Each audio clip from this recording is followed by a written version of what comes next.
The thrilling story at the gold mine. The story that I'm gonna tell you today was what my grandfather had really been through when he was young. My grandfather is at his very old age, but he is still healthy and has a very clear mind. He has been experienced a lot. Now he needs to get close to the family. Whenever I came to visit him, he has narrated his old stories, which are still engraved deeply to his heart under his smoky breath with his cigarette. My grandfather was from the West, born and raised. That was a very tough time back then with hunger. So the young man had decided to follow some other migrants to go the eastern north to find an opportunity to make a living. The group of migrants had kept walking day to day while thinking about a better life at a better place. But the journey to the dreamland was not easy. It was too far for them to know exactly how far they had to take. A couples of years, probably. People went on, someone gave up, someone passed away, then they finally made it to step in the dreamland, but then they realized that was not like how they used to think. My grandfather was not full of energy and lively anymore. He had nothing but a willingness to explore new things. One day, he saw an announcement hung in the wall while he was walking on the street. People were gathering around to see the announcement. That was a job needed from C Group, in this eastern north. There were numerous of gold mines. They needed workers to work at the gold mine. That was really a very attractive high-paid opportunity, 20 vacancies, which preferred tall, young and strong man. People were buzzing with the job. This is really cool, free food and accommodation, $30 a month. I'm gonna apply this. Count me in. My grandfather was convinced overwhelmingly. He had come to apply for the job and got in since he was a strong man. Then he and the others who got the offers went to the gold mine by a carriage. He was accompanied with 4 others in the carriage. My grandfather had noticed there was a silent man who bore an angry, unfriendly face, got a beard and bushy eyebrow. He just faced down cold-bloodedly. His name is Jacob. Jacob is the protagonist of this story. The carriage drove them towards the mountains, into the jungle. Suddenly one of them realized something and shouted loudly, "Where the heck are you taking us to? We was recruited by C Group, but this way is to go to another mine." He started to startle and demanded to stop the carriage. He yelled too loud so that everyone in the carriage could hear, but the driver just whipped up the horses and ignored him. The carriage was moving faster and faster. People started to be scared out. The man continued, "What wrong? Stop, please." He kept yelling all the way until the carriage leapt to a small route surrounded by overgrown bushes and rocky areas. Jacob seemed to be annoyed by that man at that point. He broke his silence. "Hey, could you stop yelling? Does that matter which group are you gonna work for? As long you have your salary, doesn't it? The cobbler should stick to his last. If they really take us to that gold mine, we are all gonna die. Don't think we can take home money," the man growled and told us. He seemed so serious, but Jacob didn't seem care. He answered lightly, "So tell me what the hell in there?" Jacob thought there nothing could scare him out there. That was just a gold mine. Gold mines were all the same. He just tried to mind his business and he would be paid off with money after finishing his job. The man didn't give up. He told us surely, "You guys must be new here. You don't know nothing about what happened here. I have heard a story about this gold mine. A home to demons that consume our souls. There are 10 ways in but only 2 ways out. Such a horrified place." Jacob and the rest of them were confused. Jacob primed up his mouth. "Stop talking bullshit. I don't get it. Let make it clear. That wasn't clear enough for you all. There are demons in this mine. There was 2 out of 10 able to make it alive home. And they weren't back in one piece, you know. Some became cripples. Some became psychopaths. Honestly, there are so many gold there, but the gold is guarding by demons. Go there means nothing but finding death," he explained. The carriage had stopped right after the man finished the story. Get off, all of you. Here you are," the driver asked them. To be frank, the driver was just a worker like them. He just brought the workers to the mine. He had to report to the two guards who were standing from afar. They were all bringing guns on their shoulders, angrily asked, "What happened on the way here?" The driver told them something. They had been in charge of welcome us here. The loud man earlier looked at them with a fake smile. He respectfully clasped. "Pardon, sir, I'm not feeling well. I think I'm unable to work here. Could you allow me to get home, please?" "Well, you are not feeling well? Let me help you to feel better." One of them pulled the gun out with a smirk. He used the butt of the gun to hit the loud man strongly in the head suddenly. His nose had been broken. Some of his teeth felt too. Such a pain in the ass. His blood was over half of his face. The newcomers were all speechless and immobilized. Only Jacob could make a move toward the hit man. "What do you think you are doing?" Jacob had stood up for a stranger who he just met. "Who the fuck are you? Mind your own business." The hit man threatened him. The hit man tended to teach Jacob a lesson. He had his gun drawn. Jacob got a quick eye. He dodged the hit man's gun smash competently. The other guard came to attack Jacob from behind. Jacob had turned his head back. With his one hand, he easily caught the gun and punched the second hitman by his other hand. That was a really strong punch. The hitman's nose had been bleeding, gave a grimace of pain. My grandfather had another look to Jacob. At first he thought Jacob was a short-tempered and cool-blooded guy. But at that moment, Jacob had become a true hero. The two hit men had continued to attack Jacob. But Jacob quickly turned the table around. He hit them like a champ. In a blink of an eye, Jacob had knocked the two hit men out. The loud man earlier worriedly came to him. "Don't you think you are becoming a hero now? You're getting us more troubles." Suddenly, there were a group of people came from nowhere. The leader looked like a crook with his gray hair. He raised his voice. "What happened here?" That was the owner of this mine. His name is Oliver. He could fathom the atmosphere instantly. He gave a slightly smile and chimed in. "Listen. Welcome all of you. You are all come here to work. So why don't just work and you got your paycheck? I'll pay you more if you done it well. But if you come here to make a scene, you gotta pay off." His face expressions made the others better be careful. He was sorta mass killer, able to do anything for his business. My grandfather and the other newcomers were under Jacob's lead at that time. Jacob drowned to silence, and didn't move since the loud man had hold a hand to stop Jacob from stupid thing he might done. The loud man spoke up. "For sure, boss, we will pull our weight." After then, the newcomer had been arranged to stay in dark shelters. There was my grandfather, Jacob, the loud man who had been hit earlier, and a bald, tall man. He was Jacob's friend, named Lucas. They stayed in the same room. When there were only them left, the four of them had a chat. The loud man named Ethan. He was a local there, so he had been heard lots of stuff about this group. He told Jacob, "I know you just want to protect us, but we got in here already, so we should stay still, and absolutely shouldn't pick a quarrel with Oliver's people, or we gotta sacrifice our life." Jacob was not a child. He calmly replied, "Ethan, me and my friend came here to make a living. As long as they don't cross the line, I'll make sure I don't do anything stupid." That night, everyone fell in sleep easily after their long drive. Ethan had prayed before going to sleep.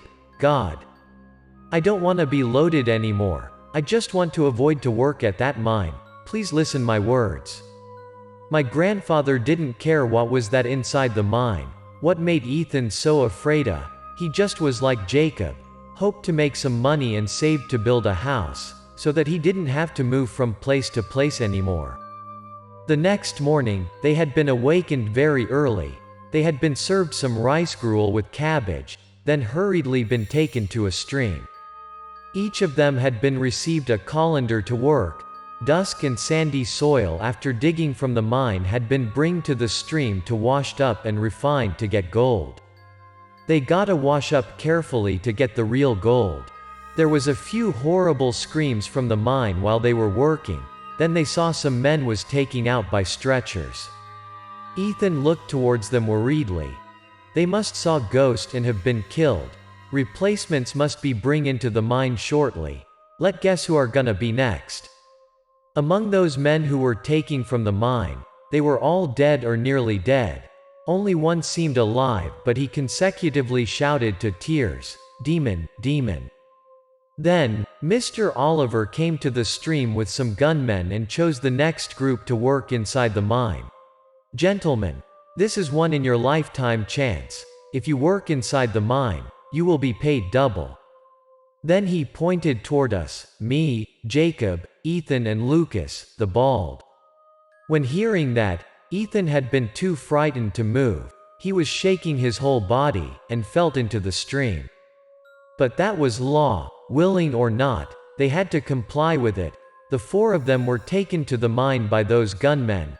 The guns were up close to them. If there was any resistances, they would been shoot.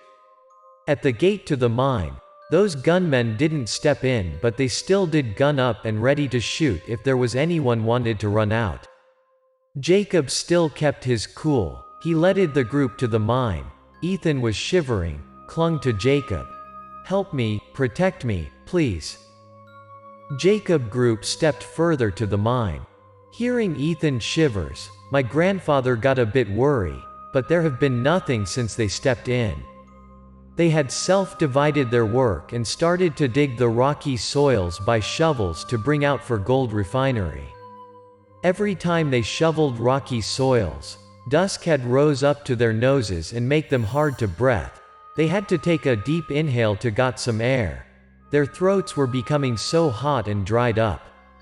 While digging, my grandfather had heard Ethan screamed. He looked towards him. Ethan was working near Lucas, and he had looked to Lucas with a weirdly horrible face like he were facing something scary. My grandfather came toward them to check out. Ethan had sit down and screamed out loud. Lucas had his back toward my grandfather.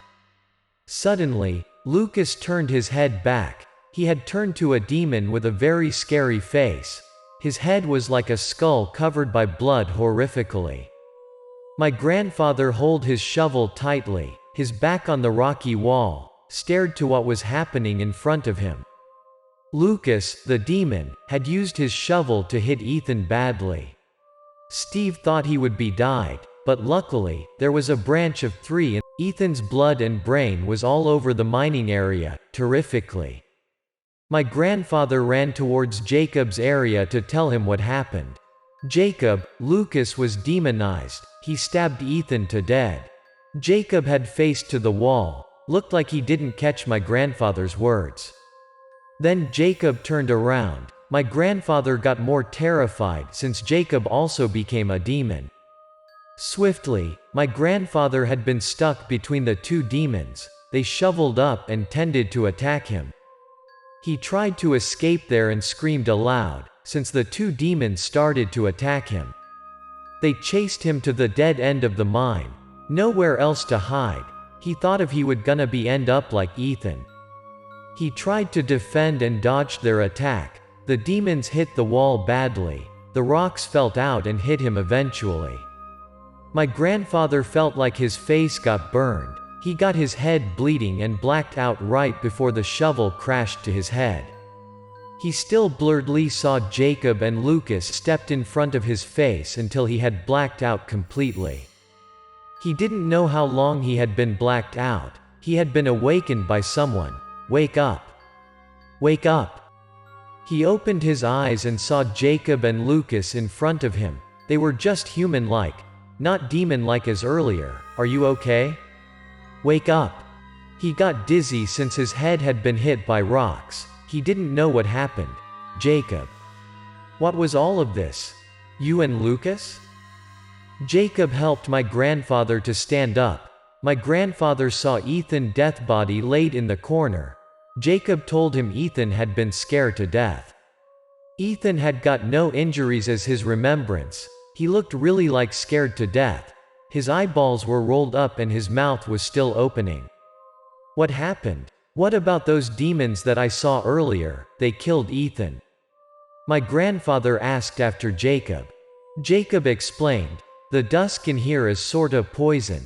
When we breath in, it makes us paranoid and see some terrified things such as demons, killers, but those just an illusion.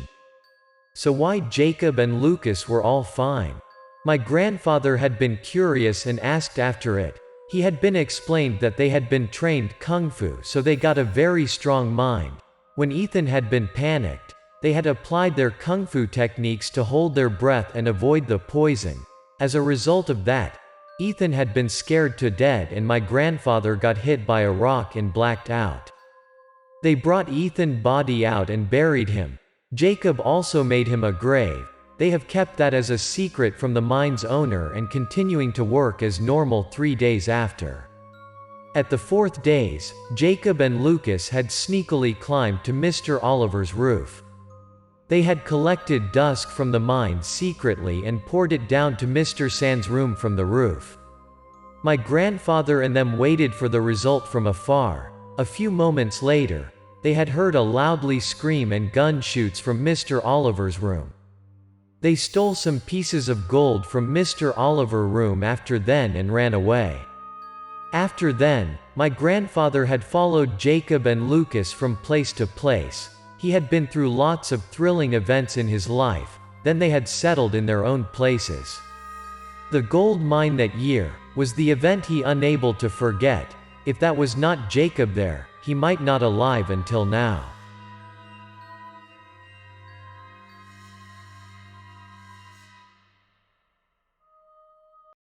Examine for a death woman.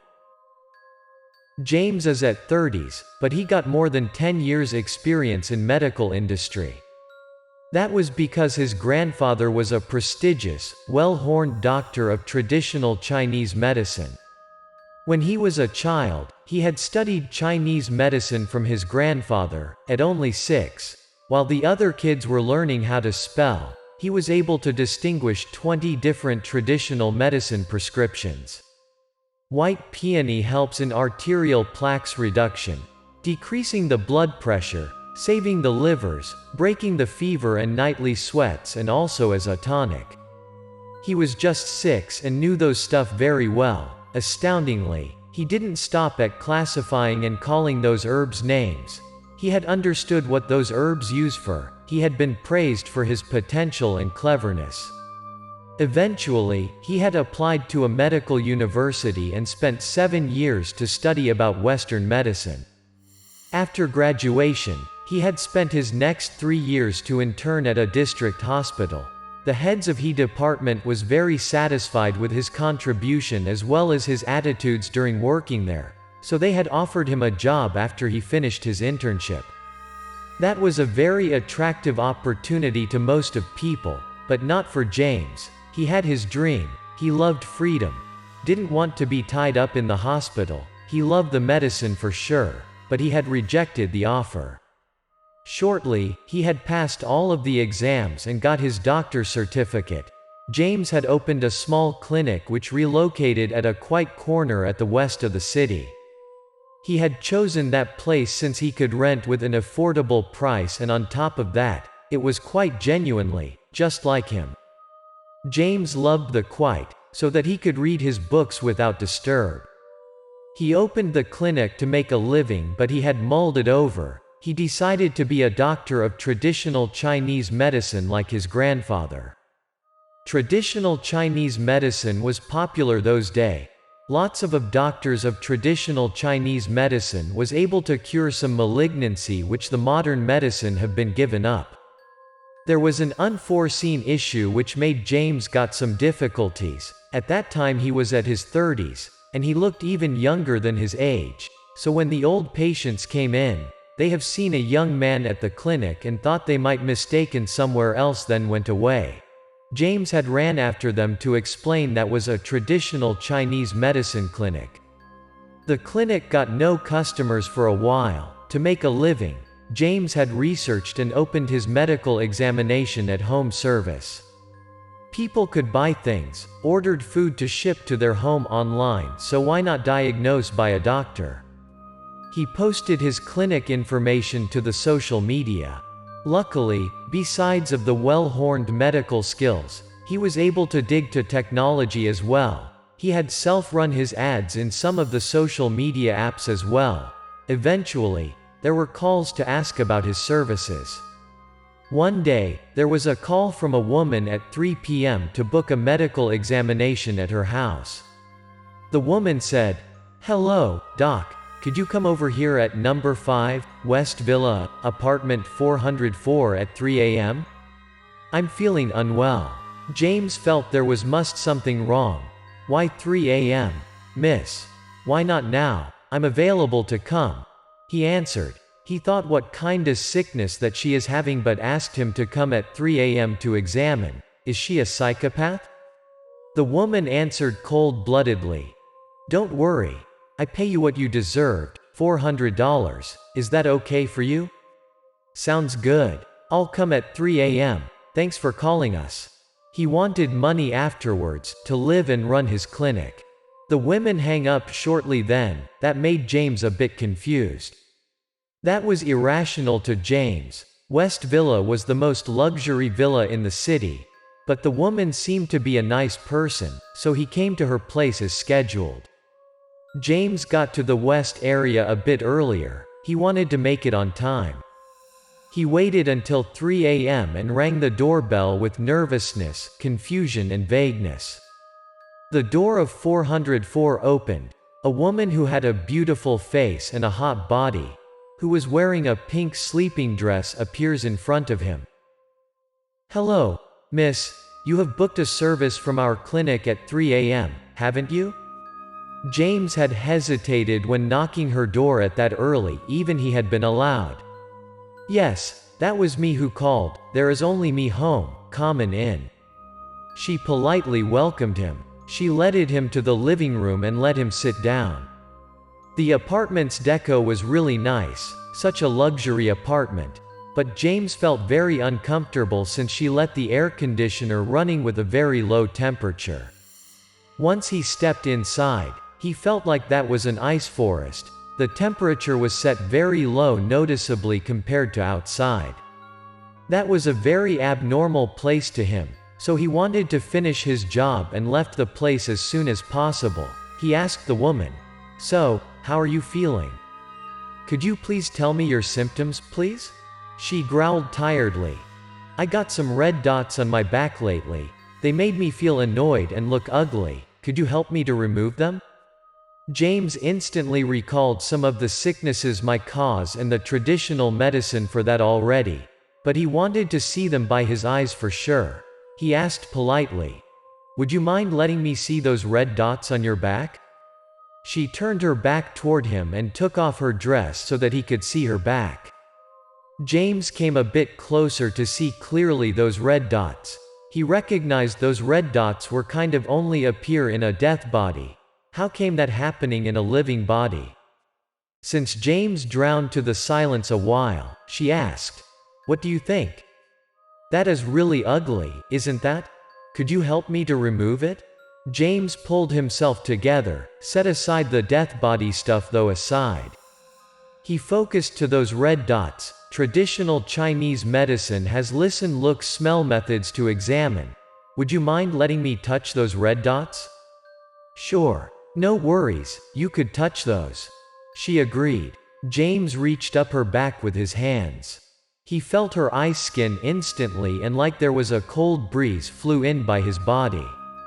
He tried to keep calm and put his index finger to one of the red dots and squeeze it. It became a little bit lighter. When he took his hand back, the red dot turned to its initial state. James's eyebrow was furrowed slightly. That touch proved his first thought was true. During his internship, he had a chance to check lots of dead bodies in the morgue. He was really sure about that. James had been struggled to tell the woman his examination. He was afraid that he would scare her out. "This is just a rash. No worries. I'll give you a prescription. just follow it and you're gonna recover for sure." He lay to her about his examination, but his prescription is really gonna work on a death body. When he was a child, he used to herd from his grandfather. There was a traditional subscription for that symptom. Grinding red peonies root to powder, then adding some wine and rub to the red dots. That would remove the red dots in a short amount of time for sure. He was confusing if the prescription works in a living body, since that is only applied to death body so far. The woman's eyes seemed to be light up. "Really? They could be removed. Sounds good. How long does it take to completely remove those dots from my back?" James scratched his head and was a bit afraid about her concern. "You gotta wait for 2 days to be sure if it work. Anyways, what wrong? You want to have a quicker healing progress?" She gave him a blushing smile. "My husband is nearly home after a long business trip. I don't want him to see those dots in my body." Then, she changed the topic. She didn't likely talk too much about her husband. "Here, I pay you $200. James surprised. "What, we had a deal with $400, hadn't we?" She gave a smile on him, with a shrewd look. "No worries, if your prescription works, I'll come to your clinic myself to pay the rest. You know my place, I'm not a liar." James had no objection. He didn't care about the rest, since $200 is not worth it. He took his $200 then left the apartment. A couple days later, everything turned to nostalgia. James had been too busy with his clinic work. The 3 days after that night, after reading, he laid down to read the news on his smartphone. He accidentally saw a piece of news with the title, "Suicide at West Villa." He recalled West Villa was where he had come to check up a few days earlier. He started curious. He had clicked to read the news. He had startled with the photo of the article. There was a picture of the victim in the middle. She was too familiar to him. He realized that was the woman he had met up earlier. James recalled the whole irrational thing that night. He concluded the woman had been died before that night. He got frozen then. It turned out he had paid a visit to a dead woman. Suddenly, his heart had beaten faster and faster. He wanted to scroll down the article. He was looking for another thing. Here it was. The photo had been taken in the suicide scene. The woman laid on the ground, which was exposing her back. She had been covered up her face by the writer, but James was still able to recognize the apartment's deco. His eyes caught the woman's back. Her back was as smooth as pearls and her red dots had been gone. James had been glazed over. The woman's voice was echoing on his head. "No worries, if your prescription works, I'll come to your clinic myself to pay the rest. You know my place, I'm not a liar." At that moment, he heard a knock sound. James panicked. He was scaring what he was thinking of. Then he had settled down. He didn't done anything wrong. He helped that woman, so he didn't have to be scared. James get up, took on his shoes and went to the front door. Once he opened the door, a cold breeze flew by his face, and the woman really came to see him here. The one had suicide at West Villa. She stood at the front door, and passed James $200 in her hand. "I make my promise, your prescription works very well. Thank you so much, here is your $200 left." James heavily swallowed his saliva and hesitated. Should he receive the money? The woman laughed out loud when seeing him like that. "Take it. You deserve it. Thanks to you my husband didn't see me to become ugly." James curiously asked the reason why she had suicided. "Pardon? You are beautiful and living an abundant life. Why did you end up your life like that?" The woman bore a sad face and replied, "I have got an incurable disease. The treatment might blow me and my husband tons of money. On top of that, I didn't want my husband to see me to become ugly, scrawny, dying day by day. I wanted him to see me at my best." She didn't seem want to continue. She faced up James. "You are a good doctor. I wish your business is gonna flourish. Goodbye." Then she turned away. That night, James gave his eyes follow her shadow. She was like a white slight petal flying in darkness. She faded out to the night just like that.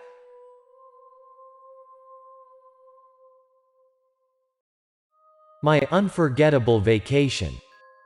My name is Jack. Today, I'm gonna tell you about what had happened to me and my close friends. That was around in July and August. Me, David and Henry had hit the road for our vacation. We had driven to the countryside for finding some fresh air. This trip was initiated by David. We didn't went from place to place. We had only one destination, a remotely mountainous village. David had taken the wheel. The car brought us from the busy city to the quiet countryside, from the highway to the rural road. I got a car sickness, so I was so uncomfortable in the car, especially when going through the twisted and full of turns roads by the car. I wanted to vomit badly. I asked David and Henry, "How long does we get there, guys? I nearly die." They looked totally fine with this car trip and answered, "It's just a bit longer to get to the village. Hang on, buddy. The more it's remote, the more peaceful we could find." Such a pain in the ass. I had nauseated in every car turn. I tried to throw my eyes outside of the car's windows. The countryside was appearing. There were mountains and paddle fields along the road. "How did you find this remote place?" I asked David. The car was continued to bring us to the peaceful places, after a few assures to me by saying, "We're already there." Finally, we got into a small entry to the village at dawn. Once the car stopped, David and Henry turned to me and teased, "Here we are you okay? Alive, buddy?" Honestly, if the car was getting any further, I would vomit in 10 more minutes. I had been too tired, so I had taken a snap. They made me awake. I asked tiredly, "We're here?" I looked out of the windows. Our car parked in front of a house, which was a homestay. David had made a reservation. He pushed us getting out of the car. Once I got out the car, I gave a glimpse around the homestay. The village was a really quaint, plain and simple village. It looked small and poor as well. "What are we gonna do here, guys?" I asked disappointedly. I thought there was nothing we could do in that poor, such a boring village. David stepped ahead to knock out the door. There was a middle-aged woman opened the door and came out to welcome us. "Hello, I'm David. I have made a reservation via cell phone." "Oh, come in." She gave us a warm welcome. She took us to a clean room in which there was 3 beds. That was where we would stay in a few days after. She said to us before she left, "You could unpack your stuff, I'll prepare your meals." David said thanks to her. It was already a bit late. We had driven a long way here. The homestay's owner asked to serve us dinner as one of their services. Once I entered the room, I wanted to lay down to the bed instantly. After a day in the car, I was real exhausted. David told us to shower before dinner. "You should take a shower, it would be better. After dinner, let's take a walk around." I was too tired with my car sickness and thought there would must nothing interested in this remote village. Is there anything to do here? The village looks too simple and poor. David seemed very optimistic and interested in this place. He replied, "So, it's your choice, dude. If you don't like it here, you could get back to the city and breathe in the polluted air. Me and Henry will be here and enjoy the fresh air a few days." How I could get back by myself, I obediently stay still, and hope there would be something could make me interested. A few moments later, the owner had told us our dinner was ready. At first I thought that was a simple meal, but it turned out very delicious with lots of food to me at the first glance. "Wow, looks great. I don't think we're gonna have a feast." The owner made us 6 nice dishes, she gleefully told us. "If there is anything, just tell me, enjoy your food." I lavished the food on her. "The food is really delicious and too much to us, much appreciated." "Really? People eat more on offline, don't forget to come back in the future and recommend my homestay to your friends," she nicely told us. While chatting to her, David asked, "Auntie, are there beautiful places here for us to pay a visit? There is a small pound behind the village. People love there. After dinner you guys could come to check it out." The owner advised us to check out the pound. After meals, we walked to the pound as advised. I felt better at that moment and very happy with the good food. Such a feast, I'm stuffed. David and Henry teased me. "Well, I think you're gonna pack your bag and get back home. Who knows, this poor village got a nice service, stop mocking me." We walked under a very clear shining moon. We have never seen this clear sky in the city. We have been out of the village and reached the pound shortly. So this is supposed to be the pound we heard of? Henry asked. Honestly, there was nothing special here, there were just silence. Such a quiet place, I said.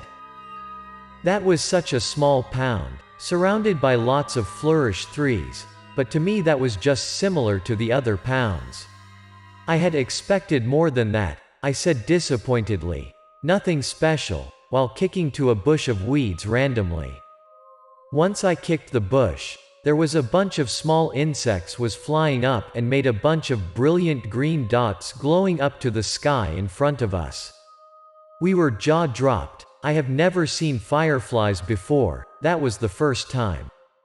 Lots of fireflies made the pound and the sky that night such a mysterious, quaint and fairy tale-like place. We were fascinated to watch and lavishly exclaimed, "Wow! Fantastic!" The three adults like us started to chase the flies and tried to catch them like children. That was an enjoyable time to us. As a result of that, we caught no fireflies, but we had have a great time together in that beautiful, peaceful and full of fresh air place. The three of us were at there for a while that night, comfortably. I felt that would have been real rare to see something like that in our modern life. The next day, we came to visit a mountain nearby. Even though that was a difficult route to walk, but the scenery there were really sacrificed us. We had been jaw-dropped multiple times with lots of beauty spots on the way. It really inspired us in a sense of wilderness, without a trace of human being there. After a long day, we headed back to our homestay. Our dinner had been set up already by the homestay's owner. We were very happy with the delicious food as expected. We discussed where we should go next after dinner. I saw a small ancient stage nearby earlier. Wanna check it out? David had seen a small stage during walking to the mountain, so he asked us to check it out together. The owner heard that and spoke up. "You guys should stay inside your room tonight. Go out is not allowed." That was weird. The night before we had a good time. So why not tonight? David asked the homestay's owner. "Why, Auntie? Why not tonight? Is there any taboo in the village?" She didn't explain but kept admonishing us. "Listen, don't ask too much and take my words. Just stay put tonight, and everything is gonna be fine." After dinner, we headed back to our room. Too soon to got to bed and we were getting boring. Why we have to stay in the room the whole night? Boring. I asked David and Henry to go out. That was good yesterday. The homestay's owner didn't tell us clearly why we shouldn't go out. David objected me. Auntie told us to stay put. We better take the advice, buddy. But why? Is there anything shady here, in this village? The more I think, the more I was unable to explain. David determined strongly. I'm not sure, but every remote village got their rules. We're not the local, we gotta comply to it. Suddenly, we heard some weird sounds from afar. Guys, do you hear that? We were all hearing the sounds of gongs and drums very clearly from afar. I came close up to the windows to examine what happened. Indeed, when the windows were opened, the sound was becoming more clear. That sounded from the west of the village. That sounded a singing sound as well. Do you think there is a festival here? I excited. It must be so much fun out there. Let go, common. Finally, the three of us sneaked out to check out. We ran toward the west where the sound came from. Shortly, we ran out of the village, and just like what David said, there was a small ancient stage there, in the middle of a meadow. The singing, drum and gong sounds was really from that place. We were so excited and blamed the homestay's owner. Why she doesn't allow us to be here. This is really dope. We came close to the stage and realized there was a bit weird. No lights for the performers. Everything was so dark up there, but a few people were watching in front of the stage. There were also some strangers walked from multiple directions towards the stage, but they were taking very weird walks. Without a doubt, we continued to pass the meadow which was covering with heavy and up to our chest grass. That was likely to prevent us to step near the stage. We found that was really difficult to pass by. Why the grass is growing so high? There is no proper way to get to the stage? Finally, we got to in front of the stage. I saw there were so much audiences. People was wearing colorful clothes, so there was really a festival here. We stood up behind the crowd, and asked a random guy, "Hey, what kind of festival are you celebrating?" All people from the crowd turned back and stared at us. I got knocked dizzy from what I could see, and nearly got a shit out of me. They were all not human, they were paper scarecrows. They were staring at us and moving to us, those demon things. At that point, me and my friends tried to run head down from that crowd.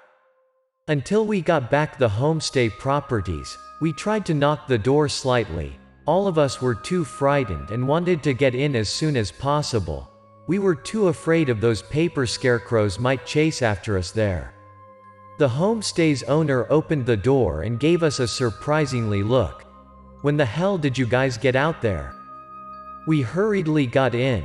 The three of us all got sweat and were being short of breath. Demon, demon. I had tried to calm down and tell the owner. She instantly read the scene. "I had warned you. Did you guys come to see the stage?" She let us in. She waited for us all taking shower and sitting down in the living room. The started told us about the ancient stage. She were very worried for us. "You guys stubborn kids. Tonight, the villagers don't allow to be out there. There is a show tonight at the stage, but they don't perform for us, they perform for Ms. Mary. Today is her birthday." "Ms. Mary who? Who is that? Why those paper scarecrows are able to move?" We had bombarded her. She said the villagers has built and revered a temple of Ms. Mary, a holy place. There was a stage in the west, that had been abandoned for years, but lately, there have been singing sound at Ms. Mary's birthday every year.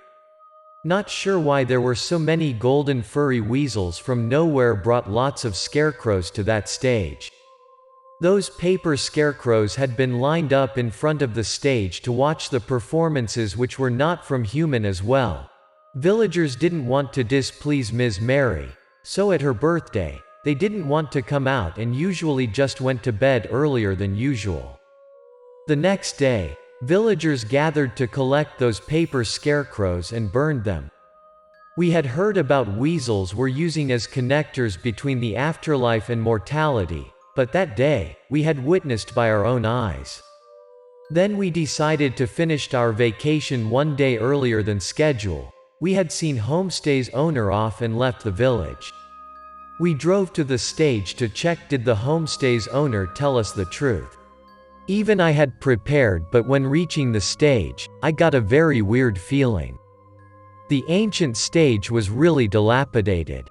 Lots of pieces of paper scarecrows were scattered in the stage and surrounding area. Weasels were squeezing those paper scarecrows, that made me got goosebumps. Our vacation was really fun and interesting at first, but after we got to the stage and have been chased by those paper scarecrows that night, it obsessed us, terrifically until now.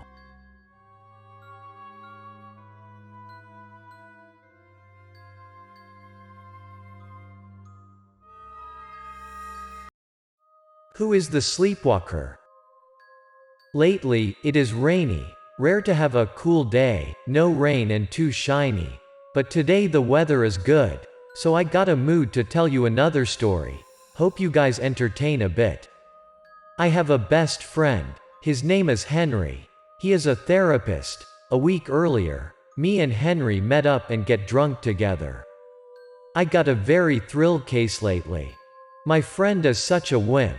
His tolerance to alcohol is not that much. He got drunk and bare a red face after a few cups of wine. Then Henry tell me about his recent patient. What happened, buddy?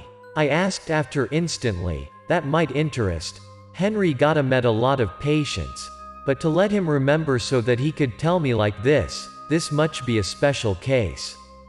That night, there was a man came over to my place. My friend recalled. Through his words, I could imagine how the patient looks. That is a man in his 30s. He wore a shirt and a couple of folded pants. His face looked pale, emancipated, and his eyes looked soulless. On top of that, he brought along a clever toddler. Even the baby wasn't that small, but he used a baby carrier to bring the baby in his chest. My name is Daniel. I'm a single father. Henry invited him and his baby to sit down. Then he started to introduce himself.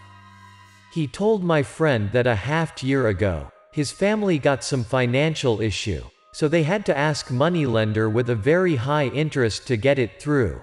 He got a very high pressure of money. His wife was unable to stand, so she had hang herself.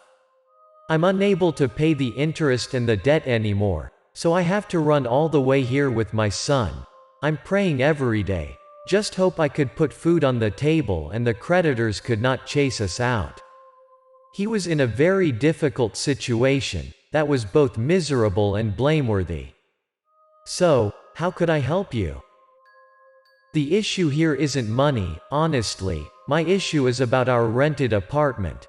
I faced something weird lately in my apartment. It gets me headaches and really tiresome. A few days ago, while he was sleeping, there was a sequence of laughters from his son in the silent night. The noise made him awake and unable to get to sleep. From the day his baby was born, he has rarely cried. He usually laughs, but in the middle of the night like that have never happened before. Daniel was unable to sleep, so he turned the lights on to check it out. Once the lights turned on, he stared to what happened in the cradle oppositely.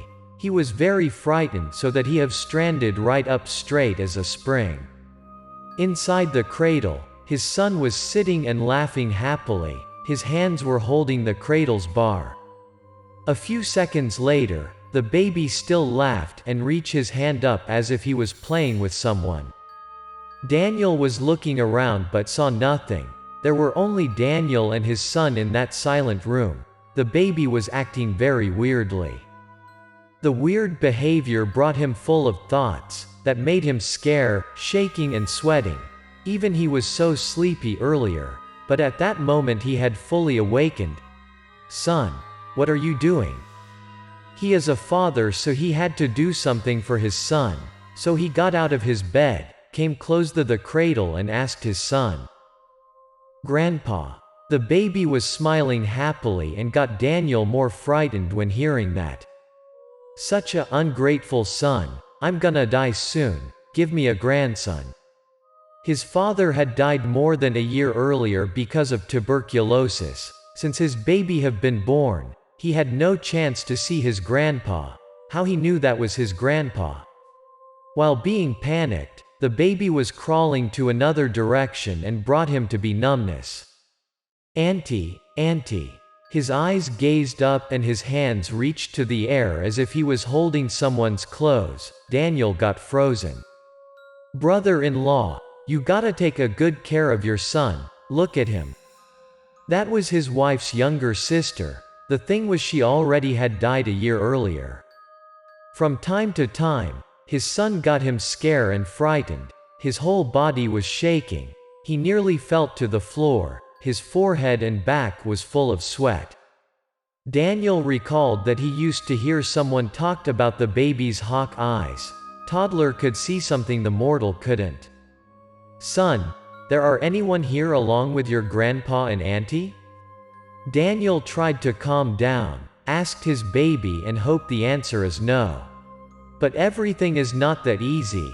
His baby suddenly stared to where he was standing, handed up, reached up and called his mom out.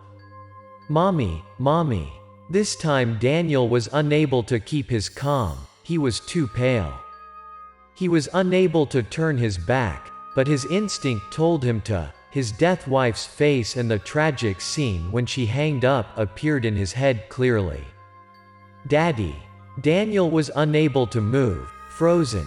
There was no word could explain how he was frightened. He tended to turn on the whole lights in the room, but his baby called him out. The thing was, the baby didn't look at him, but something in front of him, and called him out. "Daddy, Daddy." The baby gave a sequence of calls. Daniel looked towards the baby's eyes. Gradually, he saw there was a hang in front of him clearly. There was another Daniel, who was hanging. His legs were in the air. His eyes was covered by the white parts.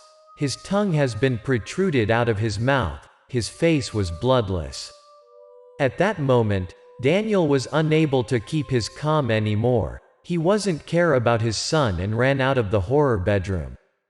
After he ran out of the room, he found a pot, a lighter and some pieces of joss paper. He murmured while he burned them. Those joss paper burned quickly to dust under the red fire in the pot. Right after those pieces of joss paper had burned completely, he found some pieces of talisman and some things he thought they could stop those evil things in his apartment. He stuck those pieces of talisman and another stuff all around his apartment. "Amitabha, please help me to push those evils, demons away from us." Finally, Daniel burned 2 more white candles and prayed. After Daniel finished the procedure, the sequence of his son's laughter gradually faded out and stopped. The baby fell asleep in the cradle. "So, the one needed help is his son? You came to ask for his son's treatment?" I asked Henry curiously. "That is just a 2-year-old baby, how he could take the treatment?" My friend scowled and told me. "So why he came to your place?" I was unable to guess what could happen. He asked his sleepwalking treatment. For his son? I stopped eating and focused to my friend reply. Everything was more to it than meet the eye.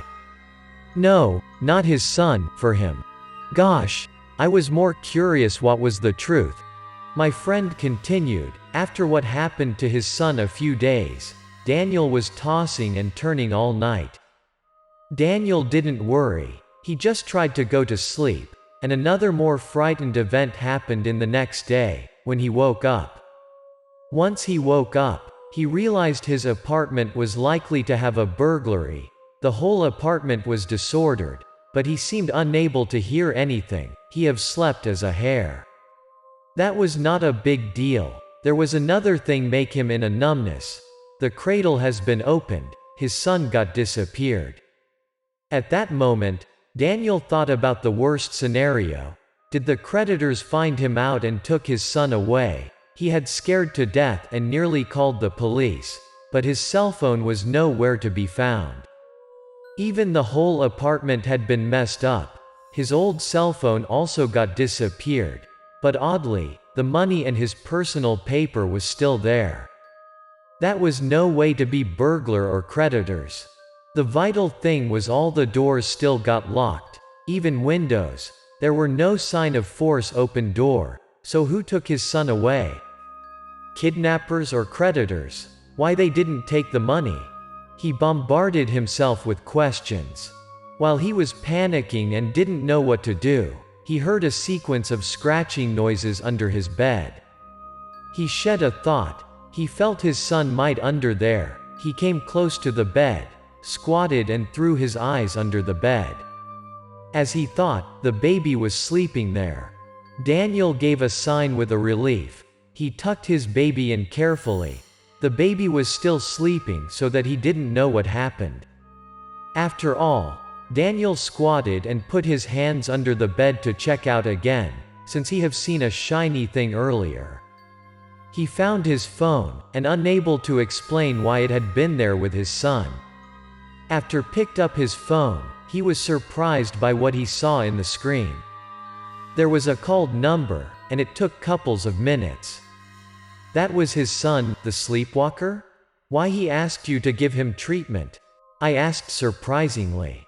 Rationally, everyone think like you, but to be frank, how a 2-year-old baby could open his cradle?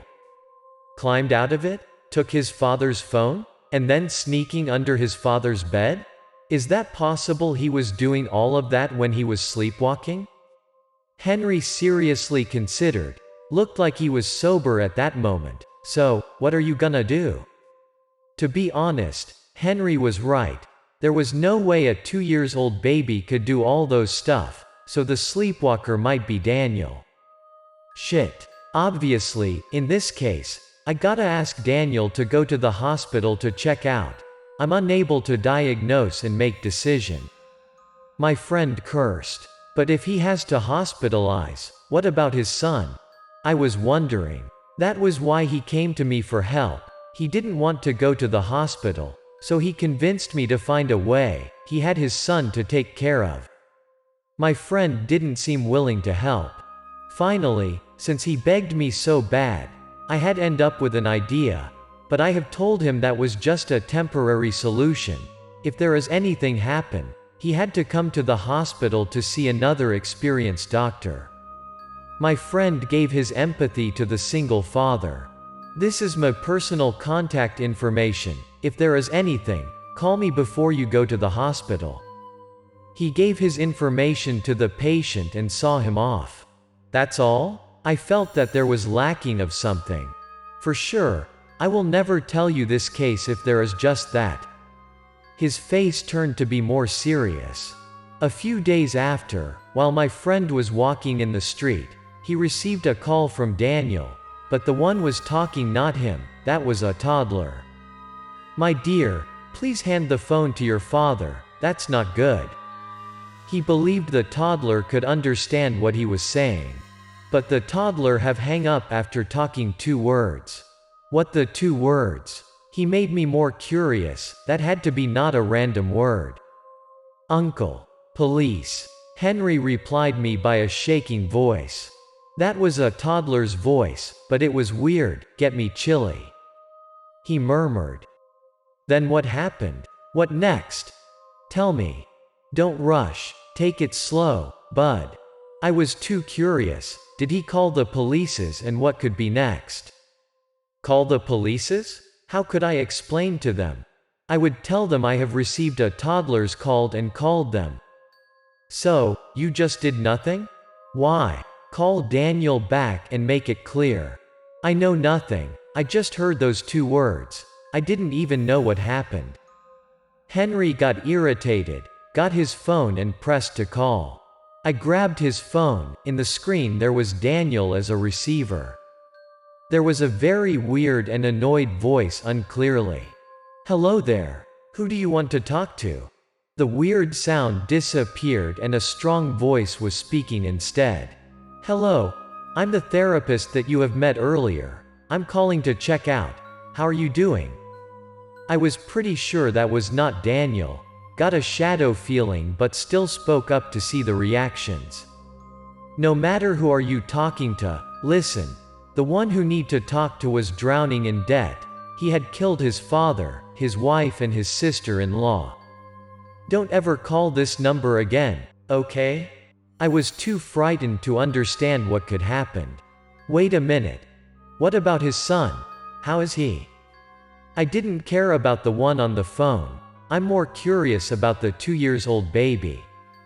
What son? He doesn't have a child. Don't call again. He yelled at me and hanged up.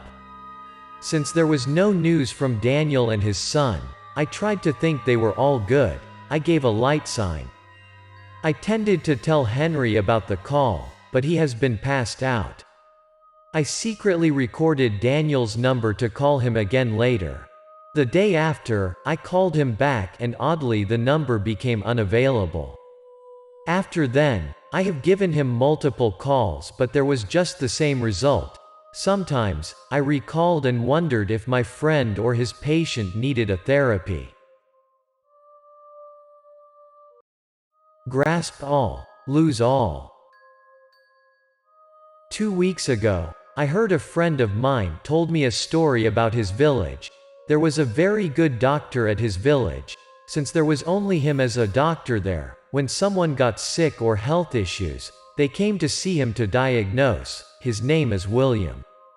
One day, there was a man came by. His face looked very bad. What happened? Do you get hurt? That was a farmer named John.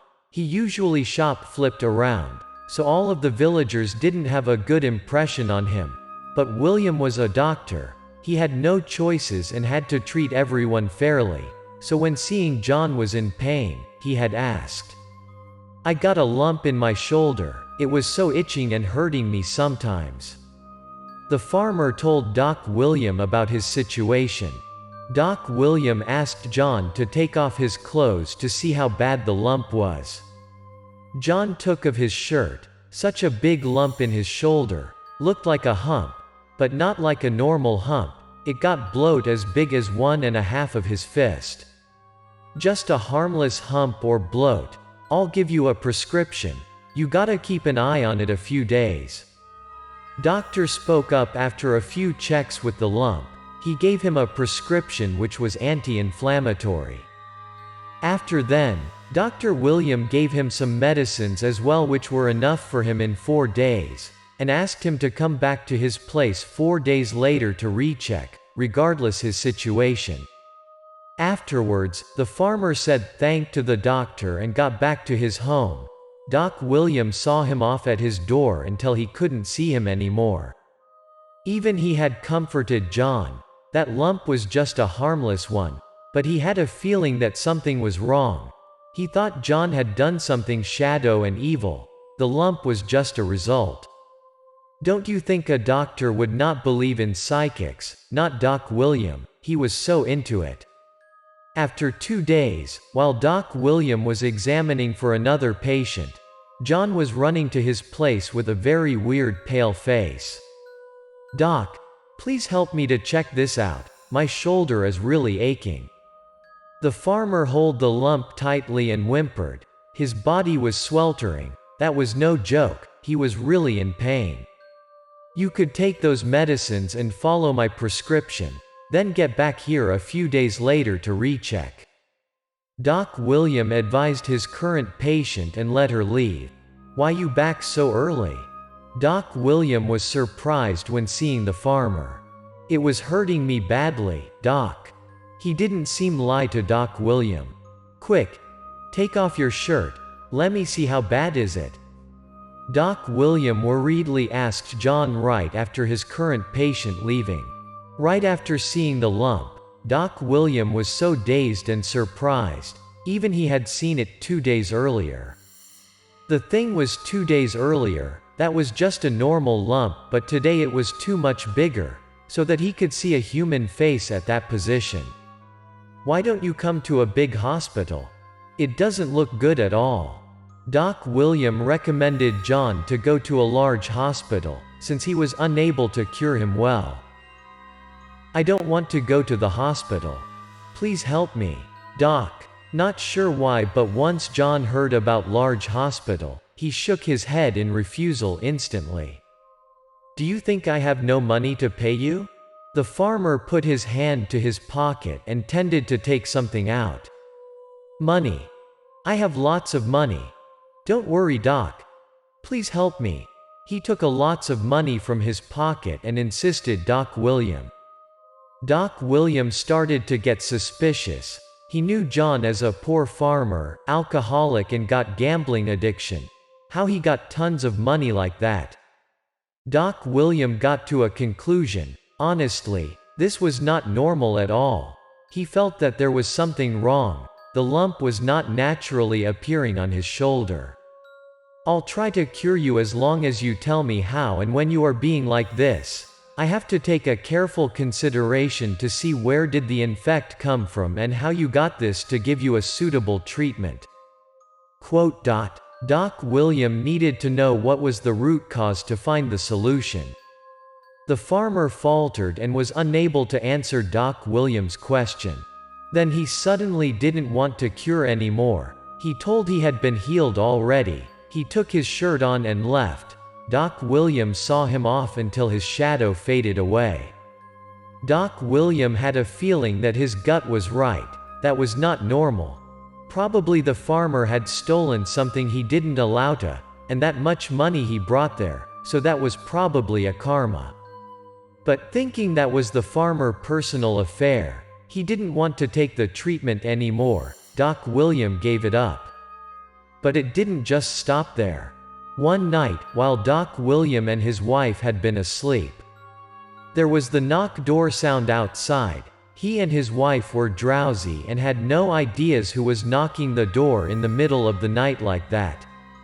"Let me go see what happened." Doc William took his coat on and went out. Right after he opened the door, he saw John the farmer with his weird lump on his shoulder was standing outside. He looked pale and very painful.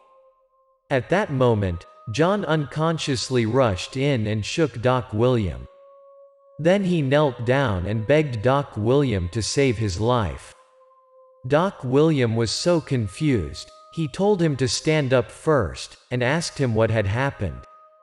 "Please help me. I'm painful to death." The farmer was unable to hold his temper. He cried his eyes out and begged Doc William. How pathetic he was. Doc William was unable to see the farmer like that. He told him to take off his shirt to check the lump. Once he took off his shirt, Doc William was frightened. The lump was 3 times larger than earlier, and the human face was appeared too clearly. "So, let's tell me the truth. Have you contacted to the death bodies and done anything you shouldn't do?" Doc William forced the farmer to tell him the whole truth. After a few times of hearing the question from Doc William, the farmer started to tell the truth. "I have come to steal a valuable stuff from a dead body." Then it scratched my shoulder. Doc William's guesses was right. The farmer had outraged the deaths. The lump was a result of that. The farmer continued. He had been hired to dig out the fields for harvest. He got a very high pay. He had worked for paying wines and gambling. One day, while digging in the field, he had found something. His spade had collided something and made a loud sound. Probably something very hard. The farmer curiously cleaned the mess up and saw there was a hole under there which had been built from bricks, kinda used to build the wall in the past. The farmer vaguely thought that was likely a tomb which he had used to hear of. He was very happy since he also had heard that there would be tons of treasure in every ancient tomb. He looked at the hole excitedly. Once he looked down, he got a bit disappointed. The light from the outside didn't enough for him to see clearly what was it in the hole. He just saw an old tomb with a staircase down, nothing valuable inside. But then, he found a flashlight, and stepped down the old wooden staircase. He hoped he could find something under the tomb. The tomb was very cold and dark. It was very small, around 4 square meters. He saw only some old jars around. There was a ruined wooden coffin. He looked inside. There was a cadaver who was covering by a mat. Looked like the dead body had been there for a long time. That was a human skeleton for more exactly. Right after the farmer came up closer to the coffin, there was a bloom in his cheek, and a spark in his eyes. He lifted up his eyebrows, widened his eyes and gave a dark smile. He found out something. His flashlight was lighting and spotting to the hand part of the withered skeleton. He saw an emerald bracelet. That was a fortune. The farmer had been overwhelmed by the bracelet.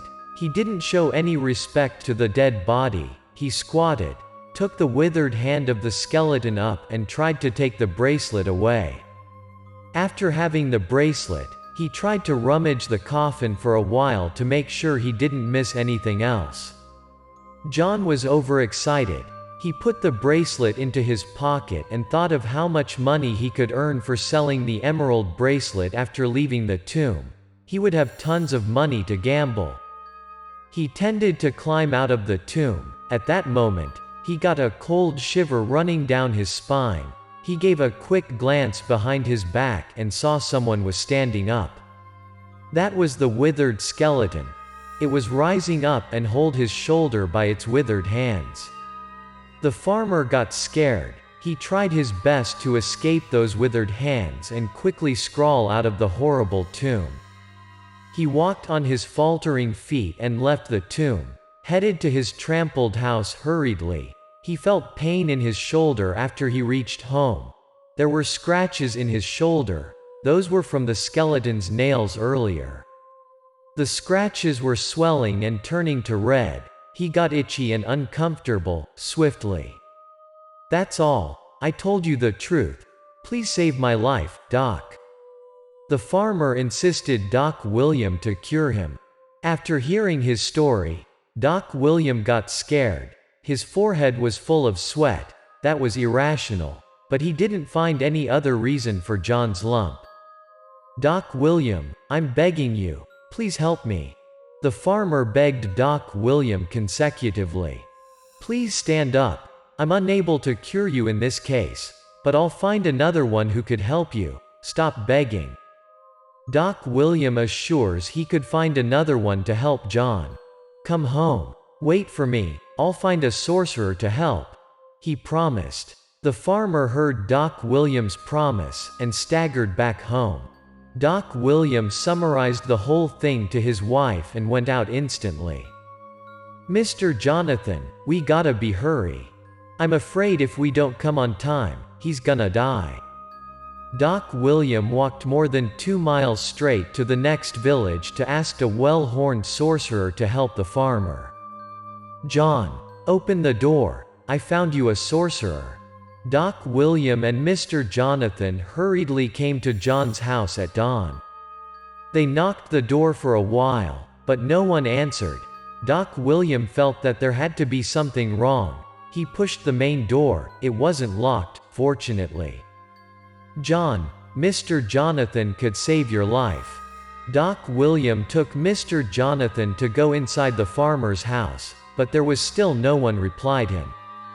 Doc William had a bad hunch. Once they entered the house, there was a very strong smell of blood. They saw red blood was all over the ground. Doc William stepped in a sharp knife. His heart tightened. John had died. There was a very big hole in his shoulder at the lump position. Blood was pouring from that hole. He had used the knife to pierce that hole. Probably, he had bled to death. John's flesh was on the ground as well. That was his lump. They could see that was a dark horror-smiling face. Even Doc William and Mr. Jonathan had been seen lots of deathly things. At that moment, they got nauseated. Doc William called the police. John's body had been brought out to bury. Then he had come to the place where John had found the ancient tomb, but he had found no sign of the tomb.